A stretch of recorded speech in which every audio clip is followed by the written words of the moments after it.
Welcome to Women We Should Know with international speaker, mindset reset mentor, author, and your host, Leslie Michaels. With audacious honesty and candor, the Women We Should Know podcast presents the wisdom and life-empowering insights of women who are the embodiments of innovation and social evolution. Please join Leslie as she shares potent conversations that will inspire your personal and professional evolutions. Welcome to Women We Should Know. Welcome back to Women We Should Know, the podcast where we consistently bring you the voices, the audacity, the amazing creativity of women who do not color inside of the lines, who will not get inside of boxes created by other people, who are carving new pathways. And the brilliant thing about every woman who comes to this podcast is they're not only carving new pathways, but they are leaving the light on so that we have a way to follow if that is the path we choose for ourselves. It is always my greatest time of the week when I get to come and do one of these interviews and one of these conversations and blah, blah, blah, blah. I'm going to do that sentence over. It is always the best part of my week when I get to come and have one of these conversations with these amazing women. Today, I have Marianne Schnall here to speak with you. She is a journalist, author, and interviewer whose work has appeared in Forbes, CNN.com, Thrive Global, Huffington Post, Time.com, and the Oprah magazine, just to mention a few. I'm sure you've heard of most of those, if not all. Her wide-ranging interviews with global leaders span fields as diverse as entertainment, politics, business, spirituality, environmental, and social activism, and include just a few of the people she's interviewed: Oprah Winfrey, Melinda Gates, President Jimmy Carter, oh, how I love him, Jane Goodall, Speaker Arianna Huffington, Anita Hill, Jane Fonda, Stacey Abrams, Amy Poehler, and hundreds of others. That's just a little taste. Marianne is founder of the What Will It Take movements, a media collaboration, learning, and social engagement platform that inspires, connects, educates, and engages women everywhere to advance in all levels of leadership and to take action. She is also the founder of feminist.com. Can't wait to speak with her about that.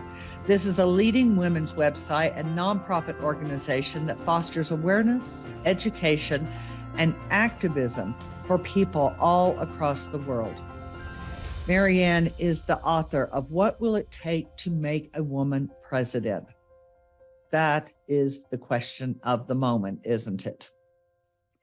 Her latest books include Leading the Way, Inspiring Words for Women on How to Live and Lead with Courage, Confidence, and Authenticity, and Dare to Be You, Inspirational Advice for Girls on Finding Your Voice.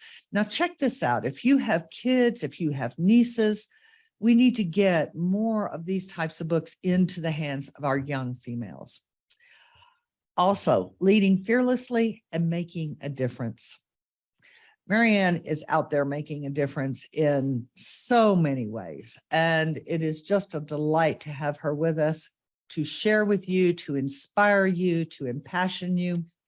So here we go. Marianne, welcome. It's so nice to have you with us today.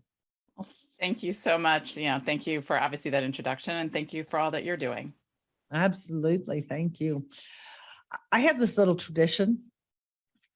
I like to start every conversation by asking my guest, what has inspired you today? Well, as we were talking about prior to the show, I'm working on a piece right now that is uplifting the vital role and plight of the women in Ukraine. So that is so forefront in my mind because they are already behind the scenes doing all sorts of incredible, courageous work, but Mhm. also they should be and need to be more included in the positions of leadership to support Mhm. recovery, humanitarian peace building, and all of these things. So right now, the brave, visionary, courageous women of Ukraine.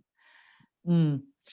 And they are amazing. We've all seen them on the news, and what they have shifted from to what they have shifted to is nothing short of amazing and impressive. So congratulations on being involved in that. Thank you. When we spoke before, you were talking about happening upon the grace of having the website feminist.com. Now that's pretty amazing to happen upon that. How did that happen? And what is your vision for it? Well, wow. Well, it actually, it just shows you, first of all, you can sort of try to plan your life, but then again, sometimes things happen that fall into your Right. lap and don't make sense at the time and then become sort of like the greatest gift. Right. Um, I would probably not have considered myself a feminist Mhm. back at the time, in my early 20s. I was actually a reporter for Us Magazine. That was how I started interviewing celebrities on the red carpet, and Mhm. Mhm. glamorous work, but not necessarily something that was deeply fulfilling to me. And it was covering the March for Women's Lives, where I first interviewed people like Gloria Steinem and Jane Fonda, celebrities using their celebrity for a cause. That's how I got started doing that. But it was also like this feminist epiphany. And it was just in that kind of juicing that it was the time when the internet was just being born. And my husband, Tom Kay, whose background's in solar energy, had launched, an environmental site, ecomall.com. And he was kind of just like, they weren't even buying them. They were free domain names. Mhm. And I was just at a picnic. There was like a women's studies major there. I just interviewed Gloria Steinem. And the next thing I knew, I got the domain name feminist.com and had to figure out, oh my God, like, what am I going to do with this? Right. And at the time, most women's women's organizations did not have websites. They barely even had computers. So that was Mhm. one of the very first things we did was to give a free web presence to, organizations like the Ms. Foundation, Equality Now. V-Day was founded with V. Venzler at my dining room table, just in those early days of giving organizations a presence, because back then only 50% of internet users were women. And then also just like, because I wasn't sure, like, what am I doing being like running? It's not like this is my life's work. It was a very organic, healthy way to come into it, because Mhm. my journey to figure out how I could be comfortable running a site called feminist.com, what was a sort of defining way of thinking about feminism that like what resonated for me, turned Right. out to be a simultaneous journey. So that was 1995. So 20, I can't do that math right now, 28 years 27 ago. years ago. Mhm. And you're talking to me at sort of an exciting time, because the site's in need of a refresh, because Mhm. feminism is going through a refresh. And Yes, it is. so there are some exciting things going on behind the scenes in terms of reimagining and relaunching the site, potentially in partnership with the Global Center for Gender Equality. And so, yeah, stay tuned. But I've learned a lot through running the site. I'm sure. I love the fact that you came to it so organically, because I could easily visualize other women taking it and wanting to super monetize it or super politicize it or whatever it was their personal agenda. So it sounds like it, by serendipity, landed in very good hands in terms of a shepherd, let's say. Well, I appreciate you saying that, because what I think was great about me coming into it in that space is where we're unique in some ways, which is that Mm. rather than coming in with a specific agenda or Mhm. associated with a specific organization, Mhm. what really has become our function and will continue to remain our, like, I think, genuine mission is to, Mhm. instead of having our own, to uplift other organizations, other feminist voices and Mhm. organizations, so we can sort of be a collective and a Mhm. connective tissue across all those efforts, to show the full-bodied work and different lenses that you can think about feminism. So I think it has been a gift in that sense. Absolutely. And certainly something that we should all know about. I'm thrilled that you are able to bring this to our listeners, because now they will understand that they can go to feminist.com and connect with a bounty of different organizations, a bounty of different assets and vehicles and movements. And there is surely going to be something in there that is going to relate to a great many people. Well, thank you. And as I said, stay tuned, because, it's been sort of just in a state of reimagining to be reborn. So as you're there, just know there's things going on behind the scenes. While maybe not seem as like active as usual, it's because we have really exciting plans so that we can kind of rise to the needs of this moment, and the many ways that feminism has sort of evolved over the years. With us moving into or what is rising and being dubbed the third wave of feminism, what are your favorite takeaways to offer to women in terms of how they can enhance their journey? How they can enhance their self-confidence, how they can discover their greatest self-expression? My greatest takeaways, particularly over the years, well, there are a few things. Some are sort of more in a sort of larger view, and others are sort of more individual and personal. In a larger view, what I've learned is how important it is that we think of feminism in intersectional ways, because, there are so many different intersections across all of these ways that our society seeks to divide us. And we need to take them, into account as we're looking at things, because obviously there are issues that impact, for example, people of color differently, women of color than they do white women. And so that has been a very important, I think, evolution of the feminist movement. I also think more and more, I just did a piece recently on the inclusion of men and boys into the conversation, that feminism, it's not a women's issue. It's something that needs to both include men as allies, but also the ways that destructive gender stereotypes can negatively impact men and boys. To me, that is also something that's part of us holistically upending and reaching towards real gender equality.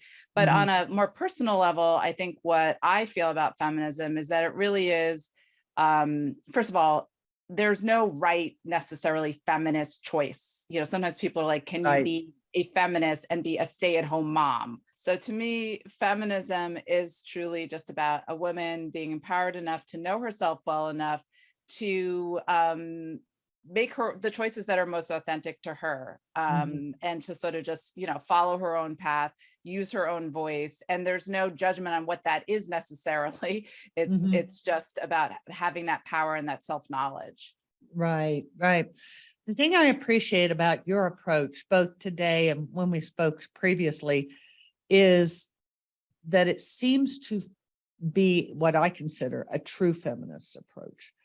One that says all women can be whoever they want. That's the point of feminism, to give them the space to do what they want, to be what is correct for them, instead of having to fit into a box that very often the media has decided to say, this is what a feminist is.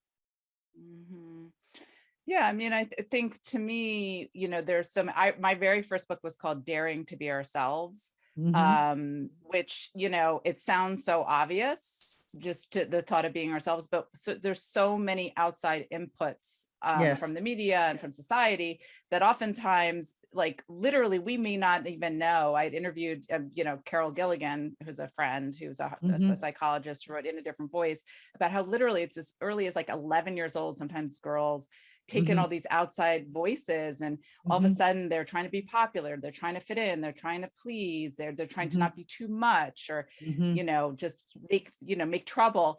But then they internalize that, and you may not even they may not even realize that. So I remember Jane Fonda telling me she didn't come into her true voice and power until she was 60 years old, after her divorce with Ted Turner. Like, we can't have that happen. We need right now, with everything that we're facing in the world, women to come into their power and their voice and their leadership and their agency. So so to me, it really is a matter of doing just that, is women sort of finding who they uniquely are, and then having the right conditions and support to bring that to the world. Absolutely. And in terms of women having a voice, well, they have a voice, using their voice, feeling free to use their voice and to come into their power. Where do you think we stand now? Where do you see us standing now in terms of what it will take to make a woman president? Oh my God, well, that required an entire book.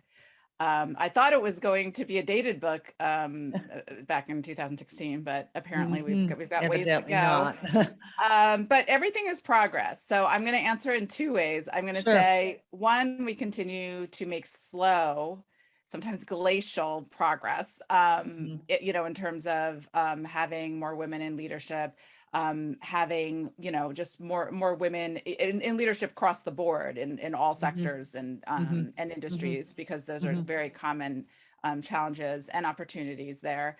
And the numbers are slowly increasing. And then even though we don't have a woman president, we do have our first female and woman of color who is a vice president, and we have more women that are and diversity in Congress and in those spaces. But there still continue to be so many obvious challenges, although we're seeing pushback. Even what's going on in Iran globally is so inspiring, because women are speaking up and protesting, and with true bravery, like I was talking about with the women in Ukraine. Yes. But I think we're talking at a time where Roe v. Wade was just overturned, so I just feel like that to me is such a huge blow to the sovereignty of just women being able to control our bodies, and the fact that there's still just so much sort of challenges and struggles ahead. But I do see, and maybe you see this too, I've been in this a long time, and whereas it used to be sort of like more of a fringe issue, feminism, it's now very much embraced. I see more people who are awake to the many problems we face, not just sexism, racism, the issues going on with our environment, than ever before. So there's new energy to be harnessed. which I think is hopeful, and we need to get out and vote in this, these upcoming election too. Absolutely. Yeah. We must vote in mass. Well, we're 50.53% of the population. We can change the tide. Yep. Anytime, no matter where the tide is going, we can change the tide. I do see an increase in acceptance of feminism. Of course, as I told you when we spoke earlier, I was on the streets in New York in 1970 and 71 when we were fighting for Roe v. Wade and fighting for the Equal Rights Amendment. It was a blow when it went away. But I do see, particularly since Roe v. Wade, a movement of women becoming inspired to speak up more boldly. Are you experiencing that? And in what way are you experiencing that? Oh, for sure. Well, we're definitely, I think, the only upside to, some of the pushbacks. Yes. Because honestly, the first surge, we're seeing it again in the wake of Roe v. Wade with women, registering to vote, and what happened in Kansas and turning out. And even in our election that we had here of a local candidate, Pat Ryan, who ran on this, and women turned out to support him because he was very vocal on Roe v. Wade. But like, if you think back to the Women's March and in the wake of Donald Trump, what's happening is that, if you push us too far, because in some ways it's been sort of latent, we kind of was like sort of complacent, or this is just the way it is. It's now getting to a point where like it is so blatant and so unacceptable that women, and again, this is men too, we are all in this together. I think are realizing they're going to need to, speak up, that this is just, not the direction that in this day and age we want to be taking, and how linked it is. Because, even what's happening with Roe v. Wade, we talk about it. Well, those are just our basic liberties and rights that could affect next gay marriage. It could affect, all racial issues. There's just, contraception. So like, I just think that's the only thing I'll say, is that I think outrage and anger are a fuel that, as long as we are really use that in a constructive way, Again, organizing, mobilizing, voting, volunteering, writing to your representative, donating to organizations you believe in. Like, I just think we have to all realize we all have to play a part. Like, nobody can sit it out at this point. Absolutely. So. And referencing the march after Donald Trump was elected, a lot of those women, a lot of the women I've spoken with or who I knew, they went to the march, but then after that, they didn't do much. They didn't feel like they knew what to do or where to go. And after the Roe v. Wade, I'm seeing a lot more women creating their own ways and beginning to ask other women or look to other organizations. And are you seeing that same thing? Yeah, and I've always seen that need. That's part of why I launched my platforms, honestly, both feminist.com and whatwillitTake.com, is because it's the fault of the media, honestly. And I'm a member of the media. I'm a journalist, but like oftentimes you'll like read about some like story and you're inspired or you're outraged, but you literally don't know what to do. And the Don't know media where to does go. not provide you. So you're just like left with clicking to the next thing or just feeling helpless and, despondent. So I do think what I do see happening, and what I hope my platforms can contribute in some small part to, is uplifting actual tangible things that you can do. And I do think there's more organization around that. And in that way, the internet has been helpful because it's connecting those of us who want to do something. And there's so many different ways that you can right now contribute. So I do feel hopeful about it. But as I said, the media does not do a good job at all, I think, of empowering us or even giving us like a hopeful narrative that we can play a part, and that it's not like, Armageddon, go hide under the bed. No, like, this is a moment where so much is at stake. It's not just women's rights, it's the future of our planet. It's people's, suffering from all different kinds of forms of intolerance and injustice. It's a time that we should, feel good about being a part of creating a positive change for our children and for the future, and for, honestly, right now in present moment. It's a time to dig in and find our humanity and put it to work. No, exactly. That's what we need to do. It's like, again, I have this campaign with Gloria Steinem. If you go to wearelinknotrank.com, it's a bracelet that supports both organizations, but it's also a phrase that she chose, which has special meaning to her. And we are linked, not rank. It's such a phrase across, just showing we're all interdependent. We're interdependent with each other. We're interdependent with the planet. It is our common humanity. We're on a planet, in space. This is our home. We are one human family. We're actually family with all the wildlife and animals on this planet. Yes. It's time that we just have that perspective. It feels good to have that perspective. It doesn't feel good to be so divided and hateful. In the same way that our liver can't function at optimum level, if our heart's not functioning at optimum level, it extends outside of our body to everyone else and the planet and the animals. It's just interconnectivity. Yeah. And then the other thing I wanted to say, that just when you asked me about different ways of thinking about, feminism, is one of the other pieces that I'm working on coming on up soon, and obviously is connected to my work on women's leadership, is we, as women, rise in influence and leadership. It's not about just perpetuating the way that leadership has been modeled for us by, men, or just, in it's not even, because obviously this is not a male, it's not a gendered thing. It's just, there's a new way of thinking about, sometimes the typical ways you think about leadership doesn't even resonate with women, just because Correct. It's been done in very kind of like patriarchal power over ways, whereas women, Yes. power to, power with. Again, speaking not in generalizations, I'm very aware of that. But so I think as we do rise up, we want to bring our authentic, our values, quote, that, feminine values, or, that we all genders have into it, caring, compassion, empathy, cooperation. We want to do it differently if we're going to get there, not just perpetuate just dysfunctional systems that we need to move away from. Indeed. Going back to men and how many men are joining forces and how many men are stepping up as truly vocal allies. I was having a conversation with a friend of mine the other day, Wendy Murphy, you may know her. She's been a litigator and a fighter for women's rights for a long time.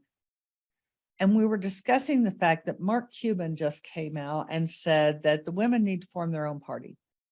And what he said was, don't let us in. Take our money, but don't let us in. And Wendy and I were discussing the pros and cons of would we do that? Would we let the men in? Would we create another party? Because of course, Alice Paul, who originally wrote the Equal Rights Amendment, did create a women's party at one point to get the women's vote. Where do you stand on all of that? Well, I don't, say that I have the answer to everything, but my initial instinct hearing something like that is know that we're at a moment where we need less divides and more unity. And also, I don't know, just with a lot of the fluidity that's being discussed around gender, I feel like it's really, we need to all feel like we're connected by things that aren't just by race, by gender, all these things. They're parts of our identity, but there's so many intersections that I think the more we come around, in common cause. And the last piece I did, which anybody can see, which is at Forbes, where I did a whole piece on, on the socialization of men and boys and including men and boys in this type of work. I interviewed, if you know, Justin Baldoni, the Man Up podcast, Ted Bunch, who's one of the co-founders of A Call to Men, an amazing organization, Don McPherson, who's like a former NFL guy who now goes around talking about, sort of affirming masculinity. I think that we need to include men more, not kind of cast them off.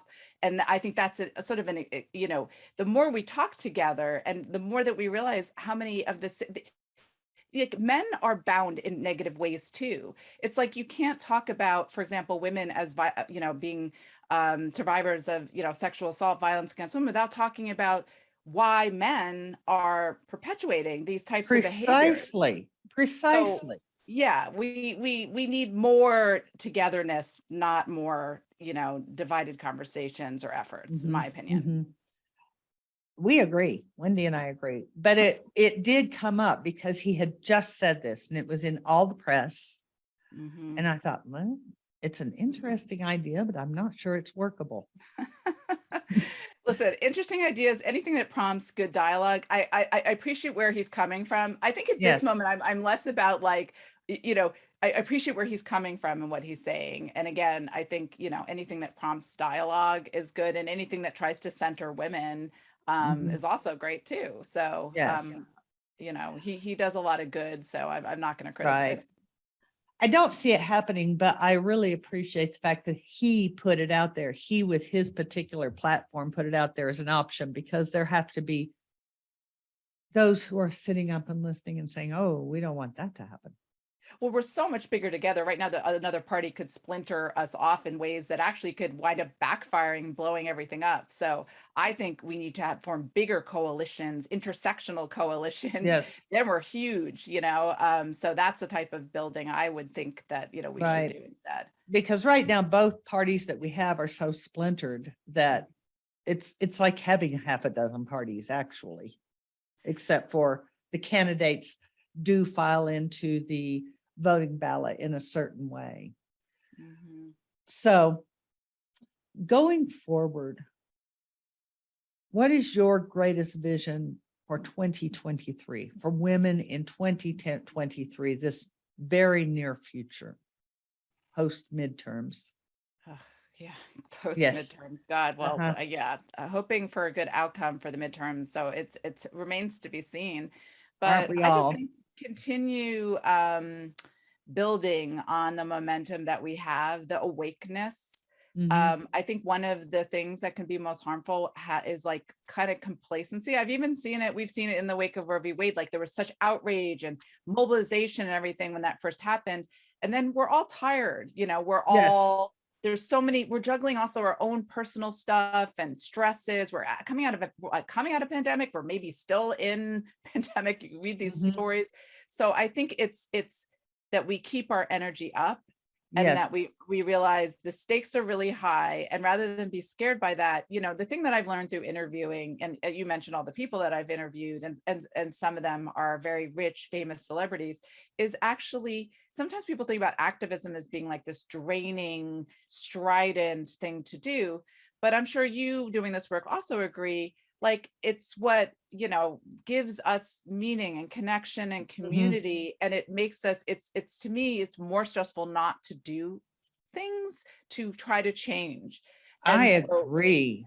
yeah, so to like plug into that for like mental health reasons, but also because we need everyone right now. And it could be as little as like just finding ways in everyday life. If someone makes a sexist, racist comment, deciding to support a women-owned or minority-owned business, voting, writing to, like literally just being awake to even the little things. You don't have to go out and found your own organization. And you can't make a small, make a small donation, $25 to a group that you believe in. So my hope is that we continue to realize that we all benefit, not just from, more diversity from equality's sake, but that we really do need the voices and visions of more diverse people, including women, in the world right now, and to feel like we want to be a part of making that change.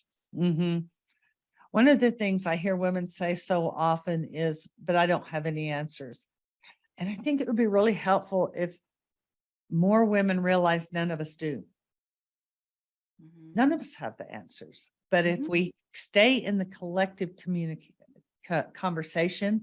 collective communication, we can come up with them together. Yeah, well, I'm glad you said that, because that's also with when you're doing interviews. I mean, that's why I became an interviewer, is I like curiosity, but also the reason why my platform, well, why my book, it was inspired by my 8-year-old daughter asking me why we never had a woman president. What will it take to make a woman president? Why haven't we had a woman president? My platform, what will it take? It's a good time to have questions. Yes. I think it's good to say we don't have the answers and do some reflection and like new strategy thinking. I think having like, it's actually the right move to say we don't have all the answers, but let's try to get to a place of further understanding on these things. I think we are creating new paradigms, and part of that will be kind of questioning and being open to new ideas. And to your point, to all of the listeners who are with us today and who will listen later, it truly is far less scary to be involved. I would be paralyzed if I was not acting and I was just sitting around waiting to see what other people were going to do with my life.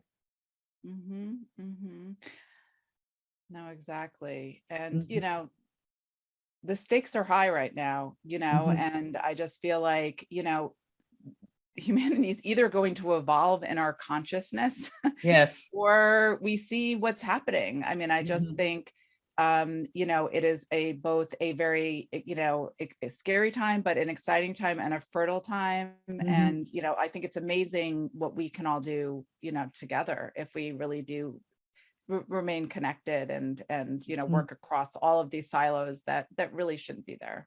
Yes. I find the idea of us all working together and discovering something that no one or three of us ever thought of before exhilarating. Yeah.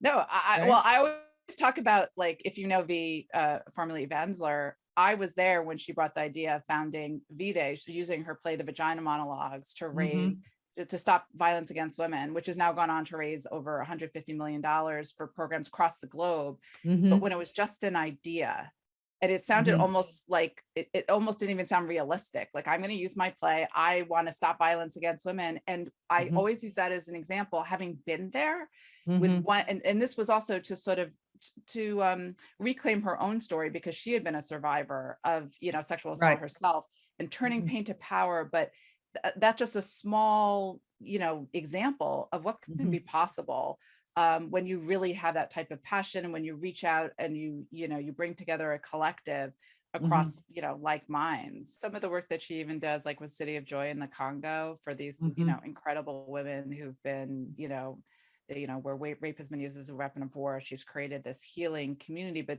that also works to not only heal and help these women who've been through absolute atrocities, but to nurture them to go back and be leaders in their communities. I mean, that's a type of, I think thinking we need to think about, because that's what I've learned, honestly, through some of my interviews, is that some of the strongest women are the ones who have been through real obstacles and trials and, kept getting back up and stayed stronger. And that's the moment that we're, in now. We're all going through different manifestations of this. And we can find a courage and bravery and initiative that has always been inside us. Right. And to not say, well, I don't know how that will impact people. That's the whole point. That's the journey. You don't know. So do it anyway. That's what I always say. Do it anyway. Find out. Take a chance. Thank you so much for coming today and sharing I know you are incredibly busy working on your project around the Ukraine women. I really appreciate you being a guest and sharing with our listeners all of your insights around women, around feminism, around where we are and where we have the potential to go. Well, thank you so much for having me. Obviously, these are some of my favorite things to talk about. Thank you for elevating, these conversations and the work that you do. And I enjoyed speaking with you. So thank you. Thank you, Marianne. Okay, women, feminist.com. And what will it take movements? I didn't want to missay that, because then you'd be going astray on the Google. What will it take movements? And feminist.com. Check out what this amazing woman is offering across the board to anyone who wants to go in, see what she's up to, see what the organizations that she is affiliated with are up to. Find something that speaks to your heart and do anything. We're in a time of do anything, but do something. And Marianne is certainly an example of how it can continue and it can mushroom and it can impact untold numbers of women, which will also impact men. We do not live in a vacuum. And as you go through your day, please remember, you are stronger and wiser than you know.